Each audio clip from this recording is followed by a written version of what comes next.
ఆంధ్రప్రదేశ్లోని వైఎస్ఆర్ కాంగ్రెస్ ప్రభుత్వం ఆంధ్రప్రదేశ్లోని ప్రజలందరికీ అన్ని వర్గాల ప్రజలందరికీ అన్నీ చేసేసాం, అన్నీ సమకూర్చేసాం, ఇక ఏదన్నా చేయాల్సింది మిగిలి ఉందని అంటే మా విజయోత్సవ ర్యాలీలే అంటూ వాళ్ళే పెట్టుకున్నటువంటి పేరు సామాజిక సాధికార యాత్ర. అందులో భాగంగానే జగన్మోహన్ రెడ్డి గారి డైరెక్షన్లో ప్రజలకు చేయలేనటువంటి అభివృద్ధి, ప్రజలకు చూపేటటువంటి సంక్షేమం చేశామని వాళ్ళ డబ్బులు వాళ్ళే కొట్టుకుంటున్నారు. అందులో భాగంగా ఈరోజు మా ఉమ్మడి కడప జిల్లా రైల్వే కోట నియోజకవర్గంలో చేస్తున్నారు. ఇదే రైల్వే కోట నియోజకవర్గం జనసేన పార్టీ తరపున ఈ వైఎస్ఆర్ కాంగ్రెస్ ప్రభుత్వంలో ఉన్నటువంటి కొరమూట్ల శ్రీనివాస్ గారు ఎమ్మెల్యేగా ఉన్నారు. వారిని 4 ప్రశ్నలు అడుగుతాను.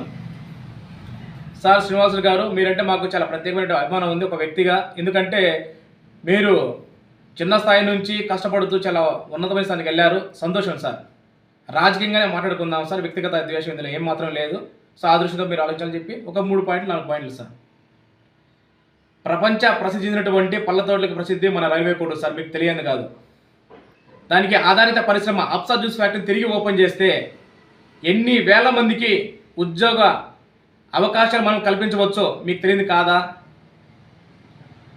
పళ్ళ తోటలకి ప్రసిద్ధి చెందినటువంటి మన రైల్వే కోడూరు నుంచి వెంకటగిరి రోడ్డు మీదుగా నెల్లూరుకి ఒక రోడ్డు పరివాదన ఉంది సార్. అది 1947 నుంచే ఉంది. దాన్ని మనము చేయగలిగితే ఎంతమంది రైతులకు అది ఉపయోగపడుతుందో మీకు తెలియదు కాదా కదా సార్? డిగ్రీ ఎగ్జామ్స్ జరుగుతున్నాయి సార్ బుడిగుంటపల్లి మన డిగ్రీ కాలేజ్ దగ్గర. ఎంత అవస్థలు పడుతున్నారంటే వర్ణాతీతం.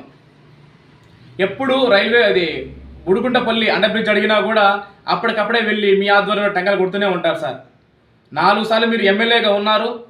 ఇవాళకి కూడా పూర్తి స్థాయిలో నాకు తెలిసి దాదాపుగా ఏదైతే అభివృద్ధి చేస్తే ఎంత అద్భుతంగా సంక్షేమం పడి వెళ్తాదో మన రైల్వే కోడ్లో అది మీరు ఏమాత్రం చేయలేదు సార్. ప్రతి గవర్నమెంట్ కూడా వచ్చినప్పుడు కొన్ని సంక్షేమ కార్యక్రమాలు చేస్తూ ఉంటుంది, ఏ గవర్నమెంట్ వచ్చినా కూడా. కానీ కేవలం మీరు సంక్షేమ కార్యక్రమాలు మాత్రమే పరిమితవి, అభివృద్ధి కార్యక్రమాలకు ఏమాత్రం మీరు శంకుస్థాపన చేయలేదు సార్. ఇవాళ ఆంధ్రప్రదేశ్లో ప్రజలందరికీ కూడా చేయలేటువంటి అభివృద్ధిని చేశామని మీరు డప్పులు కొట్టుకుంటూ ప్రజలకి ఇలా గంతలు కట్టి మీ డప్పులు మీరే కొట్టుకుంటున్నారు సార్. ఈ గంతలను పవన్ కళ్యాణ్ గారి నాయకత్వంలో ఇలా తెరిపించడానికి, పవన్ కళ్యాణ్ గారి నాయకత్వంలో మీ యొక్క ప్రజల పట్ల వహించినటువంటి పక్షపాతానికి, అంటే సంక్షేమ పక్షపాతం అంటారనమాట, ఏ మాత్రం చేయనటువంటి అభివృద్ధిని, ఏ మాత్రం చేయనటువంటి ఈ యొక్క డెవలప్మెంట్ని మేము పవన్ కళ్యాణ్ గారి నాయకత్వంలో అడుగడుగునా ప్రశ్నిస్తూ ఉంటాం సార్. ఈ విధంగా కళ్ళు తెరిచి ప్రజలకు వాళ్ళని జాగృతం చేస్తాం. రైల్వే కోడూరులో అభివృద్ధి ఏ మాత్రం లేదు అని చెప్పేసి ఘంటాపథంగా చెప్పగలం సార్. సో జనసేన పార్టీ తరఫున తీవ్రంగా సామాజిక సాధికార యాత్రను వ్యతిరేకిస్తున్నాం సార్.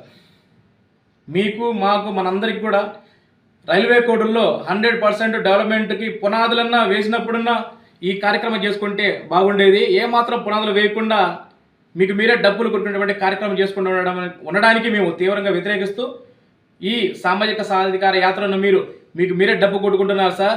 మీకు ఒక్కటే ఒక విషయం చెప్తున్నారు సార్ చివరిగా. 2024 ఎలక్షన్స్లో, అంటే రాబోయే ఎలక్షన్స్లో మీరు గెలవడానికి సామాజిక సాధికార యాత్ర చేసుకుంటున్నారు సార్. కానీ ప్రజలందరూ కూడా డిసైడ్ అయ్యి మీ యొక్క డాంబికాలు గుర్తించి మీకు ఒక యాత్రను సిద్ధం చేశారు సార్. దాని పేరే సాగనంపే యాత్ర.